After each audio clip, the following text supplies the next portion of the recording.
Chronique d'un centriste radical. Salut les centristes radicaux. J'en ai marre. J'en ai marre. En ce moment, tout est lourd, tout est grave, tout est dramatique. Je n'en peux plus. J'essaie de me tenir au courant de l'actualité, mais quand je vais sur les sites d'infos, c'est toujours la même chose. 40 000 contaminés, profs décapités, 250 morts, infirmières agressées, reconfinement probable et toujours pas de vaccin. Donc cette semaine, je vous propose une petite pause, voilà, une trêve, bon, appelez ça comme vous voulez. Cette semaine, j'avais envie de laisser mon estomac tranquille, je me suis donc mis en quête de légèreté, et pour ce faire, je suis allé sur des sites d'infos un peu différents de ceux que je visite habituellement. Et je parle bien sûr des sites d'infos consacrés aux faits divers. Oui, les faits divers, les faits divers, les faits divers. Je crois que de notre vie, nous n'avons jamais eu autant besoin de faits divers. Qu'est-ce que c'est ? Un fait divers, c'est quelque chose de suffisamment grave pour nous inciter à cliquer et de suffisamment improbable pour prendre cette gravité avec une bonne tranche de rire. Je vais vous montrer, surtout ne résistez pas, tout va bien se passer. Alors, on commence avec cet article. La cueilleuse de champignons, retrouvée morte, a été frappée et poignardée. Alors, à première vue, oui, c'est grave, je ne le nie pas, mais il faut aller au-delà de ça. Ici, la drôlerie ne réside pas dans le meurtre, mais dans le qualificatif de la victime, la cueilleuse de champignons. Vous imaginez ? Être réduite à un hobby comme ça, Cette femme a dû avoir une vie, potentiellement des enfants, des amours, des aventures, des rêves, des péripéties, des tragédies, et tout ça, à l'orée de sa mort, est résumé par la cueilleuse de champignons, Dieu du ciel. Comment après ça, tu peux ne pas flipper après chaque activité, qui peut être la dernière, qui peut être le dernier qualificatif que tu auras. Tu fais la vaisselle, tu seras peut-être le laveur d'assiettes, tu tonds la pelouse, le coupeur fou, tu fais un podcast, le bideur de l'espace, c'est terrible et magnifique à la fois. Tiens, un autre article, attendez. Ah oui. Une enseignante de 39 ans envoie des sextos à 3 élèves de 13 ans. Alors là, attention.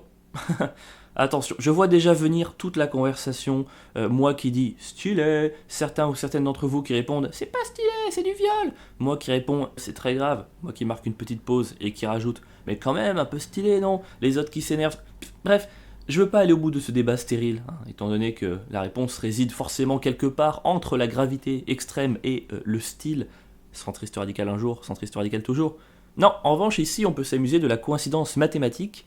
Les sextos n'ont pas été envoyés à un élève de 13 ans, mais à 3 élèves de 13 ans. Or, 3 fois 13 égale 39, soit pile l'âge de la professeure. A votre avis, est-ce que c'est fait exprès ? Est-ce que vous pensez qu'elle était amoureuse que de 2 enfants à la base, mais qu'elle a dragué un 3e pour soulager ses tocs ? Elle s'est dit non, 2 x 13, 26, j'ai 39, il en manque un 3e, est-ce qu'ils ont une 3e mec dans la bande ? Non, c'est pas grave.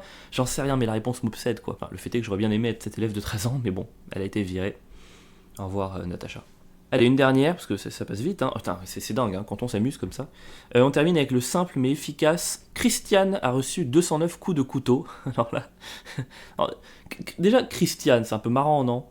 Enfin, je veux dire, j'ai l'impression qu'il y a certains prénoms qui ne matchent pas avec certaines destinées. Vous voyez, on imagine bien Christiane faire un AVC, mais pas être assassinée. A contrario, on imagine une Kimberley être assassinée, mais pas avoir un cancer du pancréas.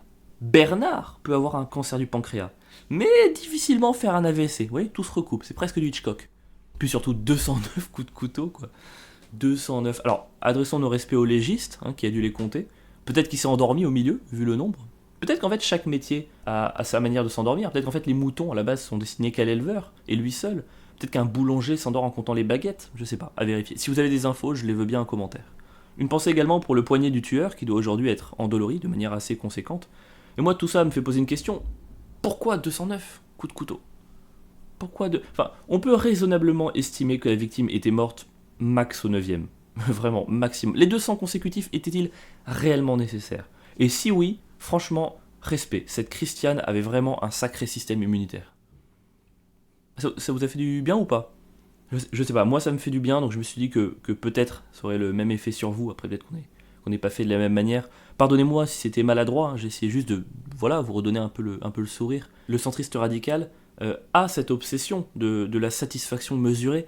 Vous voyez, entre le drame des grosses news et le néant des insignifiantes, j'ai visé au milieu, une nouvelle fois. Voilà. J'espère avoir eu raison, l'avenir nous le dira. Vu le nombre d'écoutes.